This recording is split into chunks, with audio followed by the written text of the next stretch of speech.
अस्सलाम वालेकुम दोस्तों, मैं हूं ज़िया और आप देख रहे हैं मेरा यूट्यूब चैनल, फेसबुक चैनल और टिकटॉक चैनल ज़िया व्लॉग। तो आज मैं आपको सिखाऊंगा कि यूके का वीज़ा कैसे अप्लाई किया जाता है। तो आइए चलते हैं कंप्यूटर की स्क्रीन पर। तो सबसे पहले आपने आ जाना है गूगल पे और यहाँ लिखना है यूके वीज़ा फॉर यू। उसके बाद यहाँ पर लिंक खुल जाएगा, how to apply a visit visa to come to UK. उसके बाद नेक्स्ट पेज आएगा और उसको आपने थोड़ा सा स्क्रॉल डाउन करना है, तो वहाँ पर लिखा आ जाएगा स्टैंडर्ड वीज़ा। आपने उसको टच करना है। स्टैंडर्ड वीज़े के बाद आपने थोड़ा सा और नीचे आना है और सॉरी, और वहाँ पे लिखा होगा, अभी आ जाता है ये अप्लाई फॉर स्टैंडर्ड वीज़ा। इसको आप टच करना है और फिर स्क्रॉल डाउन करके नीचे आ जाना है। तो वहाँ पर आपको पूरी डिटेल लिखी मिलेगी कि स्टैंडर्ड वीज़ा की फ़ीस 115 पाउंड है, जो कि 6 महीने के लिए वैलिड है।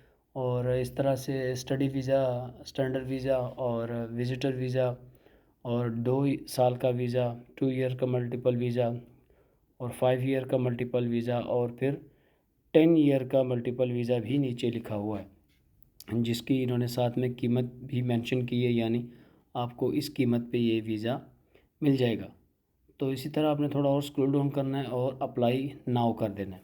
अप्लाई नाउ के बाद यहाँ पर आपको मुख्तलिफ़ किस्म की ज़ुबानें मिलेंगी। इंग्लिश है, उर्दू है, अरबी है और फ़्रेंच है और पुर्तगीज़ है, स्पानियोल है, मुख्तलिफ़ किस्म की। आपने इसको नेक्स्ट कर देना है।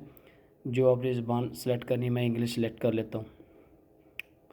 तो इसके बाद यहाँ पर आ जाएगा आपकी बायोमेट्रिक, आपने कौन से मुल्क में करनी है उस मुल्क का आपने यहाँ पर नाम लिखना है, यानी उस फॉर एग्ज़ाम्पल आपने लिखना है पेरिस। तो पेरिस लिख लें, चले मिसाल के तौर पे। ये जो भी एग्ज़ाम्पल मैं यहाँ जो जो लिखूँगा, ये एग्ज़ाम्पल के तौर पे मैं लिखूँगा। आपने अपना सही तरीके से लिखना है।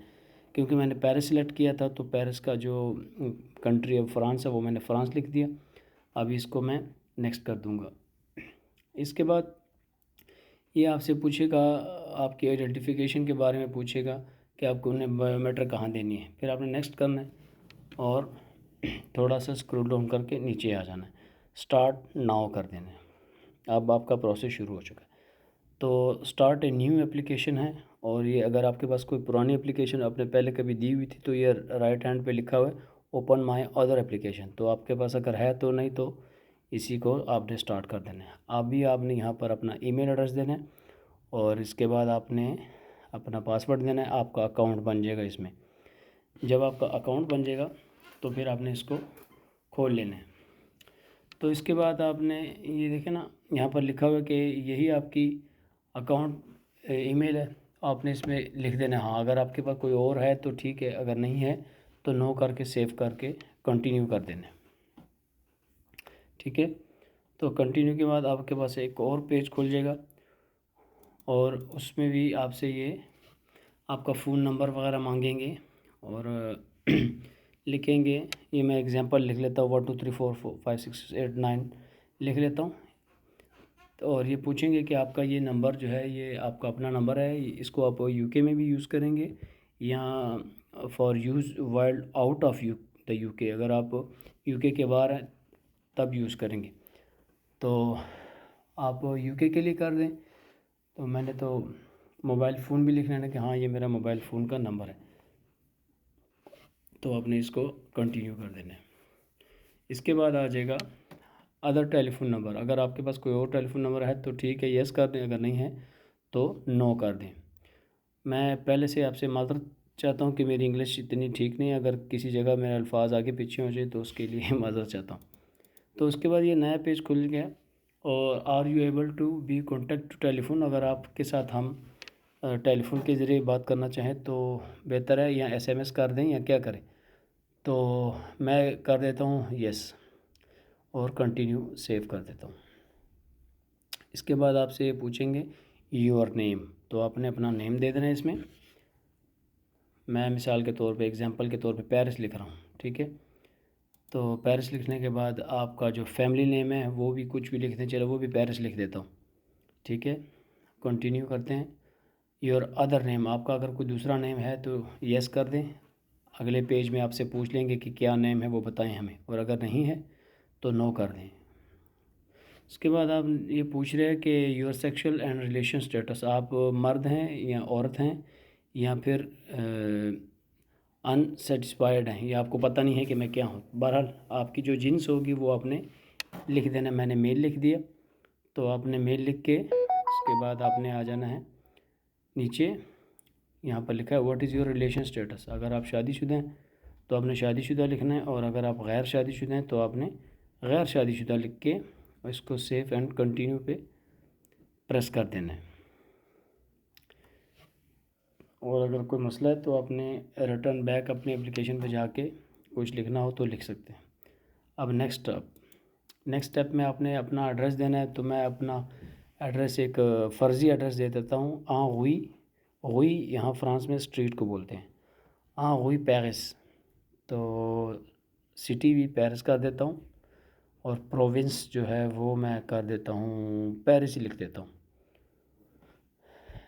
और इसके बाद जो पोस्टल कोड है वो 75,000, यानी पेरिस का जो पोस्टल कोड है वो मुझे मालूम है, वो मैंने लिख दिया सही। और फ्रांस ये कंट्री का नेम है।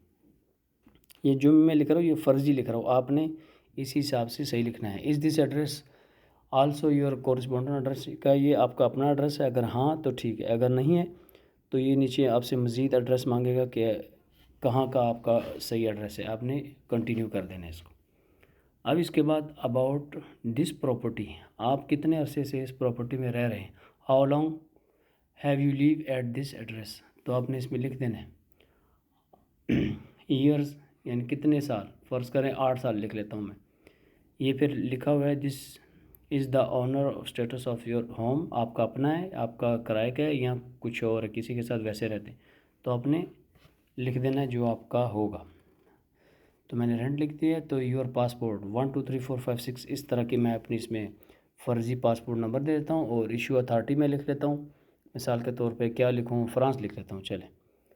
तो इसके बाद आपने डेट ऑफ इशू लिखना है, ये जो ऊपर लिखा है ना इशू डेट।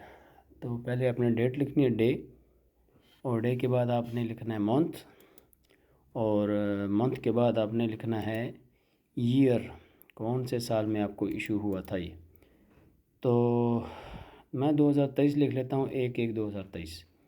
थोड़ा सा आगे चलते हैं, और नीचे लिखा है एक्सपायरी डेट बताएं हमें। तो एक्सपायरी डेट भी मैं ये साथ लिख रहा हूँ 01/01, और इसी तरह से फिर मैं क्या लिखूँ 2028 लिख देता हूँ। 5 साल के लिए वैसे पासपोर्ट होता है। तो चलो कंटिन्यू करते हैं।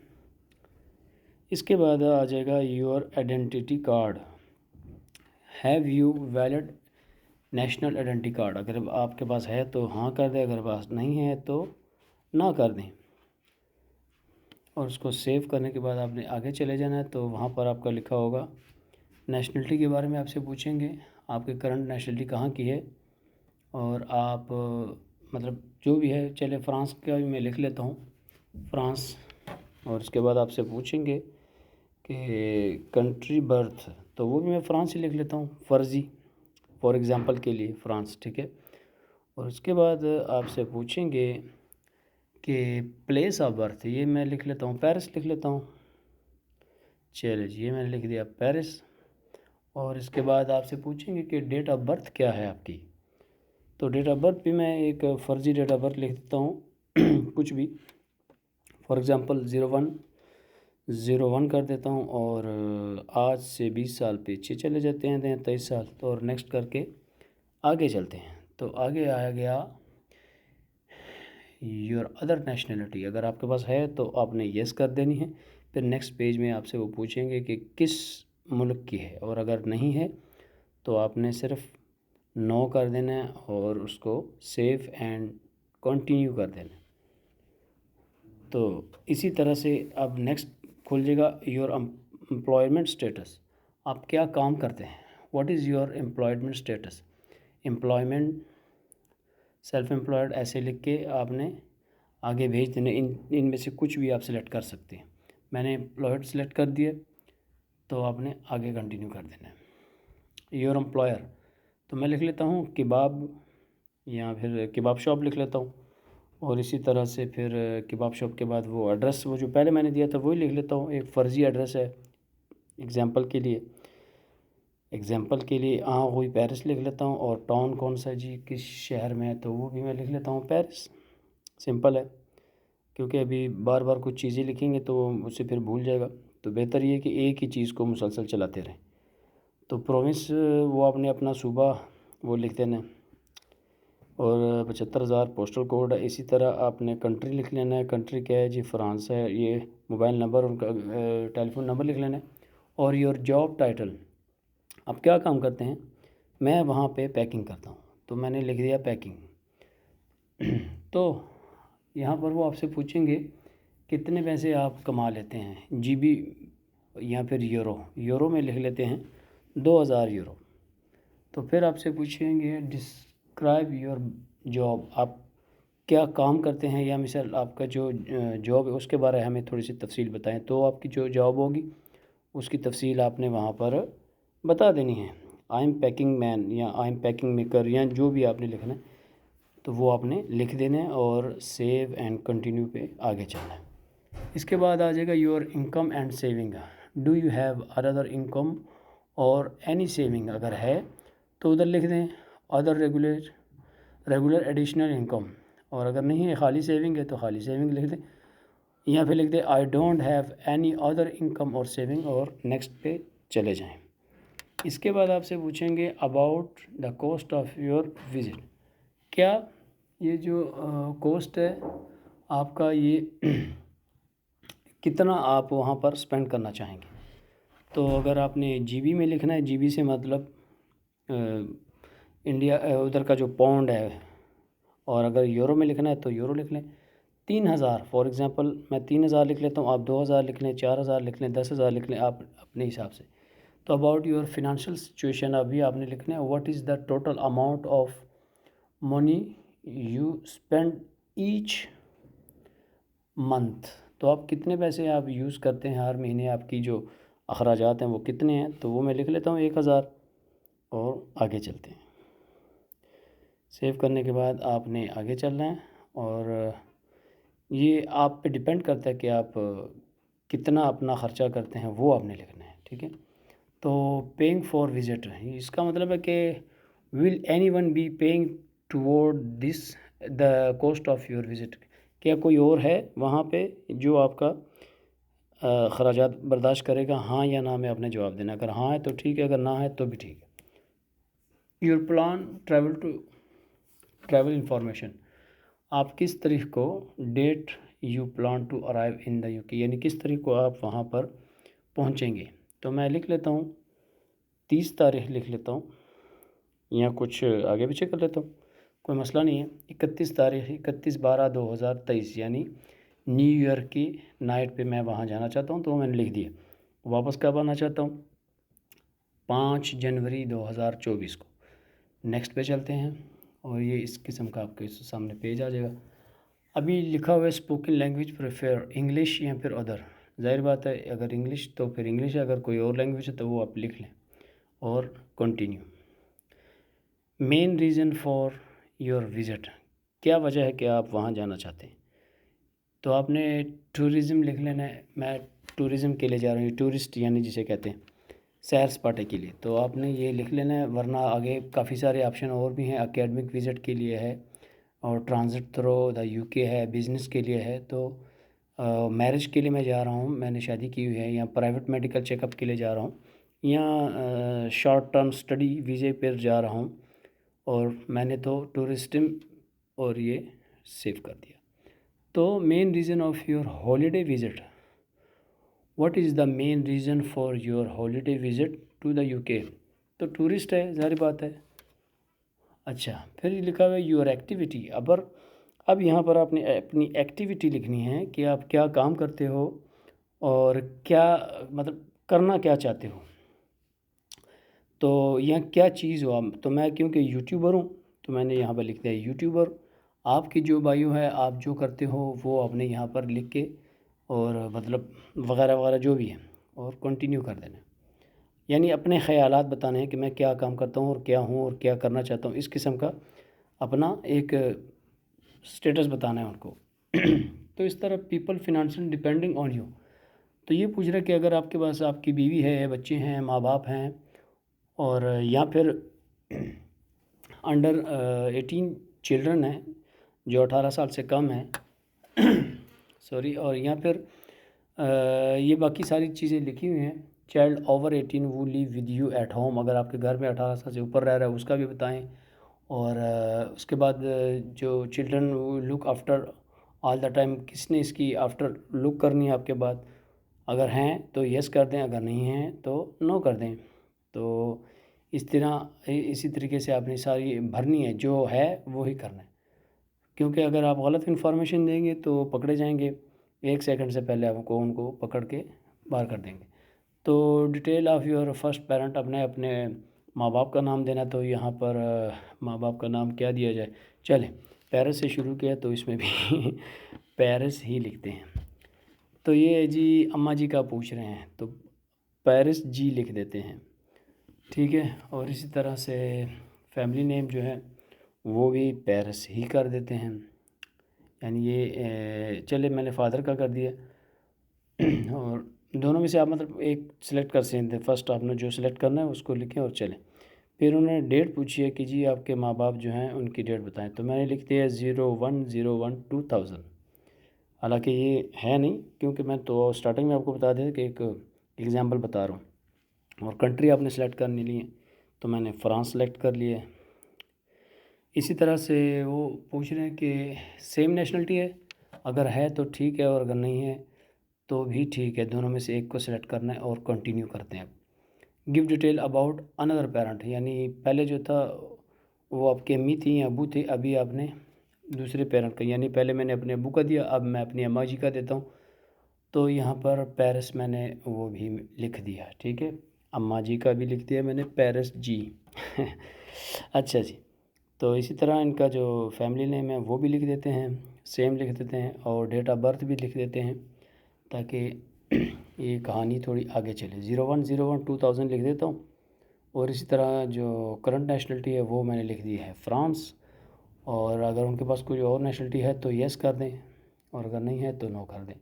फैमिली वो live in UK, do you have any family in the UK, अगर आपकी कोई फैमिली को रिलेटिव कोई खूनी रिश्ते वाला हो, खूनी रिश्ता यानी माँ बाप बहन भाई बेटा बीवी, तो यस कर दें, और अगर नहीं है तो नो कर दें और कंटिन्यू कर दें। तो हमने नो कर दिया। और नेक्स्ट ट्रैवल आ गया पार्ट ऑफ ऑर्गेनाइज, क्या आप किसी ऑर्गेनाइज़र ग्रुप के थ्रू जा रहे हैं या ख़ुद जा रहे हैं, और अगर आप या किसी स्पोर्ट्स वर्क या किसी मीटिंग में कुछ में जा रहे हैं तो यस कर दें और आगे से उनकी डिटेल लिख दें, या तो नो करके चलते जाएं। ट्रैवल विद अनदर पर्सन, अगर आप किसी और के साथ जा रहे हैं तो यस कर दें, उसकी डिटेल दें, और अगर नहीं जा रहे अकेले जा रहे हैं तो भी बता दें। अगर किसी के साथ रिलेशन आपका, उसका नाम डेट ऑफ बर्थ, ये रिलेशन पेरेंट लिख दिया कुछ भी, या उधर अगर नहीं है तो नो करके कंटिन्यू। तो इसके बाद जो खुलेगा ऑप्शन हुआ अकोमोडेशन इन द यूके, यानी आप जब यूके जाएंगे तो वहाँ पर आप कैसे रहेंगे या किसके साथ रहेंगे, तो आपने ये लिख देना है यहाँ पे कि हाँ मेरी अकोमोडेशन है और मैं वहाँ रहना चाहता हूँ, या मेरे पास अकोमोडेशन नहीं है मैं बाद में करवा लूँगा। इस तरह का जो भी आपने उसमें लिखना है वो आप अपने हिसाब से लिखेंगे, मगर बेहतर है कि आप अकोमोडेशन ले लें, क्योंकि मैंने होटल बुकिंग पहले से कर ली थी, तो हम लिख देते हैं when I will go there I will manage, तो ऐसा कुछ लिख देते हैं, बुरा नहीं होगा। ये एग्जांपल के लिए लिख रहा हूँ, मगर आपने क्योंकि होटल ऑलरेडी आपने बुक किया होगा तो उसका एड्रेस आपने इधर देना है, और अगर एड्रेस नहीं देंगे तो मसला बन जाएगा। तो कंटिन्यू करते हैं आगे। ये लिखा हुआ है have you been the UK past 10 year, आप 10 साल में यूके पहले कहीं गए हैं कि नहीं गए, अगर गए हैं तो यस लिखें और अगर नहीं गए तो नो लिख दें। तो इस तरीके से आपने फिर इसको लिख देना है कि हाँ मैं कितने अरसे के लिए रहा, तो नो है और आगे चलते हैं। अभी लिखा हुआ है कि travel to Austria Canada New Zealand USA यानी अमेरिका स्विट्ज़रलैंड और अदर यूरोपियन इकोनॉमिक एरिया में आप अगर गए हैं तो कौन से मुल्क गए हैं और कब कब गए हैं। तो मैं तो जाता रहता हूँ, आप अपनी मर्ज़ी से लिख लें, ज़ीरो लिख लें और कंटिन्यू करें। फिर लिखा है वर्ल्ड ट्रैवल हिस्ट्री यानी आप दुनिया की इस 10 सालों में दुनिया के कौन कौन से मुल्क में गए हैं। पहले जो बताया वो यूरोप का था, अब जो बता रहे हैं ये पूरी दुनिया का बता रहे हैं। तो हैं तो ठीक है, नहीं है तो नो करके चलते रहें। इसके बाद इमिग्रेशन के बारे में आपसे पूछेंगे कि लास्ट जो इन कुछ सालों में आपने कभी यूके का वीज़ा रिफ्यूज़ करवाया, यानी आपने अप्लाई किया था और वो रिफ्यूज़ हो गया हो। अगर हाँ तो ठीक है, अगर नहीं है तो ना, और कंटिन्यू करके चलते रहें।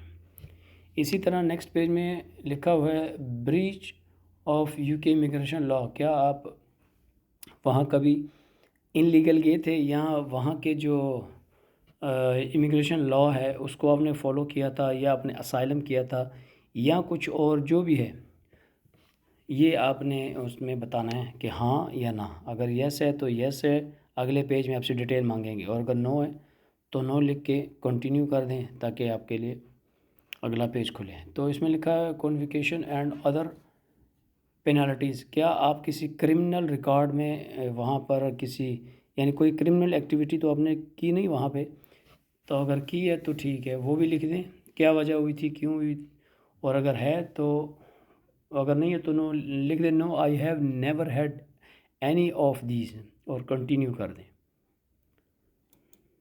इसके बाद जो पेज खुलेगा उसमें लिखा हुआ है, ये सामने आपके आ गया। तो यू मस्ट रीड ऑल, यानी जो भी ये यहाँ पर लिखा हुआ था, हाँ मैंने ये सब कुछ पढ़ लिया है और मैं एग्री हूँ कि मैंने कोई भी ऐसा कोई वॉर या कोई क्राइम या किसी भी ऐसी किसी किस्म की एक्टिविटी में मैं मुलव्वस नहीं हूँ जिससे मुझे नुकसान, या मैंने किसी को नुकसान पहुँचाया हो, इसका ये मतलब है। तो आपने ये सारा कुछ बहुत गौर से पढ़ना है। अगर कोई भी आपका क्रिमिनल रिकॉर्ड निकल आया तो आपका वीज़ा रिजेक्ट हो जाएगा, ठीक है ना। तो गौर से पढ़ने के बाद आपने इसको फिर आगे चलना है, और इसको समझने के बाद ही आपने आगे चलना है। अब नो कर दिया और इसको क्लिक कर देना है, और फिर इसके बाद सेव एंड कंटिन्यू पे आपने आगे चले जाना है। तो अगला पे टेररिस्ट के बारे में, यानी दहशतगर्द जो होते हैं, या क्या कहते हैं उसे, आतंकवादी कहते हैं, या फिर जो भी बुरे बुरे अल्फाज हैं, उसमें से आप नहीं हैं तो आप नो करके कंटिन्यू कर दें। तो आगे आ गया एक्सट्रीमिस्ट ग्रुप के बारे में, ये लिखा है you must read all information about this page. ये सारा कुछ आपने पढ़ना है और उसके बाद आपने आगे जाना है। बग़ैर पढ़े आपने आगे नहीं जाना, क्योंकि फिर कल को कोई प्रॉब्लम हो सकती है। तो नो नो करके आई हैव रीड पे करके और कंटिन्यू कर देना है आपने। नेक्स्ट पेज में लिखा है पर्सन ऑफ गुड करेक्टर, यानी आपका जो करेक्टर है वो कैसा है। यूके गवर्नमेंट ने आपको कभी कोई ऐसा सर्टिफिकेट तो नहीं इशू किया कि हाँ ये बंदा क्रिमिनल है, इसने कोई जुर्म किया है किसी भी एक्टिविटी में, चाहे वो छोटी हो चाहे बड़ी हो। अगर आपको किया गया तो उसको आपने शो करना है। योर एम्प्लॉयड हिस्ट्री, अभी ये पूछ रहा है have you ever work for this following type organization. क्या आप इन एक्टिविटीज़ में आपने काम किया है क्या नहीं किया। अगर किया है तो ठीक है, अगर नहीं किया तो लिख देना I have not work in any of this job list above. जो आपने प्रोवाइड किया उसमें मैंने काम नहीं किया। अभी नेक्स्ट पेज खुल जाएगा, उसमें लिखा है additional information about your application. आपने अगर कुछ अपनी तरफ से कुछ नॉलेज इसमें इजाफ़ा करना है, आपने कुछ बताना है, फ़र्दर कुछ चीज़ें इसमें डालनी है, तो ये जो डब्बा बना हुआ है इस खाने में आपने लिख देना है कि हाँ मुझे ये चीज़ है, ये है, ये है, जो भी है आपने लिख के इसको आगे सेंड कर देना। मगर 1000 मैक्सिमम अल्फाज हों, इससे ज़्यादा ना हो, और कंटिन्यू करना है। इसके बाद यहाँ पर आपकी डिटेल आ जाएगी, आपका नाम, आपका मोबाइल नंबर, आपका एड्रेस, आपका पर्सनल जो डाटा है वो सारा आ गया, और पासपोर्ट नंबर आ गया। आपने जो जो पिछले, यानी ये एंड पे आ गया अब, यानी आपने जो जो कहा है वो जो जो लिखा है वो सारी इसमें आ गई। डेट ऑफ बर्थ आ गए, अपने माँ बाप के नाम आ गए, आपके घर का एड्रेस आ गया, आपने कौन सी दुकान में काम किया वो आ गया, क्या काम करते हैं, कितने पैसे साथ लेके जाएंगे, कितने पैसे आप कमाते हैं, और आपके घर का खर्च कितना है, और आपने कौन सी डेट को जाना है, कौन सी डेट को आना है, क्या वजह है कि आपने जाना है। ये सारी चीज़ें इसमें कंप्लीट, ये देखें ना, ये सब कुछ इसमें जो जो आपने लिखा है ये उनके पास रिकॉर्ड में आ जाता है। ये याद रखना, कोई भी ऐसी चीज़ आगे पीछे आपने गलत नहीं करनी ताकि मसला ना हो। कंटिन्यू करने के बाद आपने ये डॉक्यूमेंट का बता दिए, कि फ़र्दर आप जो डॉक्यूमेंट हमें चाहिए होंगे वो हमें प्रोवाइड करने हैं, क्योंकि आपके तो डॉक्यूमेंट ऑलरेडी होंगे आपके पास। जहाज़ का रिटर्न टिकट होना चाहिए, होटल बुकिंग होनी चाहिए, इंश्योरेंस होना चाहिए, और आपके पास जो पैसे हैं वो होने चाहिए। आप जितने दिनों के लिए जा रहे हैं उस हिसाब से पर डे आप 100 पाउंड अपने ज़हन में रखें कि 100 पाउंड आपके पास होने चाहिए। तो इसी तरह आप ये मतलब बड़ी गौर से आपने करनी है, क्योंकि इसको आपने एक दफ़ा जब क्लिक कर दिया तो ये फिर बड़ा प्रॉब्लम बनेगा। एक दफ़ा गौर से आपने इसको पढ़ना है, कोई चीज़ आपने मिस नहीं करनी, और फिर कंटिन्यू कर देना है। अब ये आ गया डिक्लेरेशन आ गया।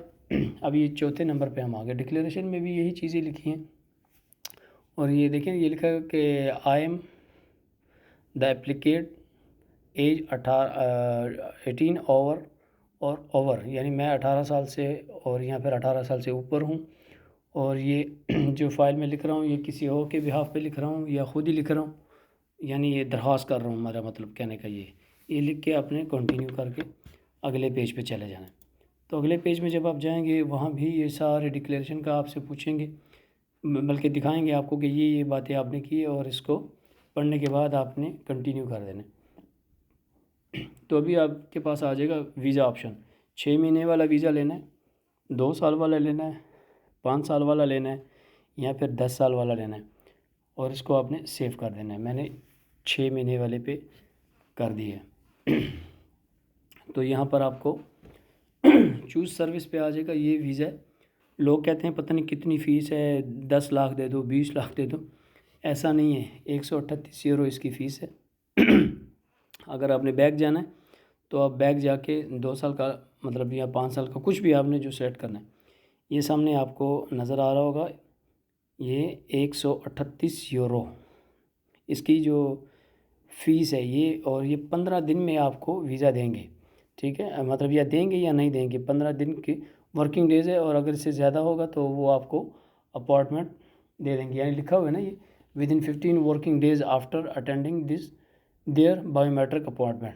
आप बायोमेट्रिक अपॉइंटमेंट लेंगे 15 दिन के अंदर अंदर आपको ये जवाब दे देंगे। और लिखा हुआ है UK visa and immigration will contact if will take longer to. मकसद ये है कि अगर आपका 15 दिन से ज़्यादा टाइम लगता होगा तो ये जो यूके एम्बेसी वाले हैं ये आपको कांटेक्ट कर देंगे, आपको बता देंगे कि आपका टाइम ज़्यादा लगना है या जो भी है।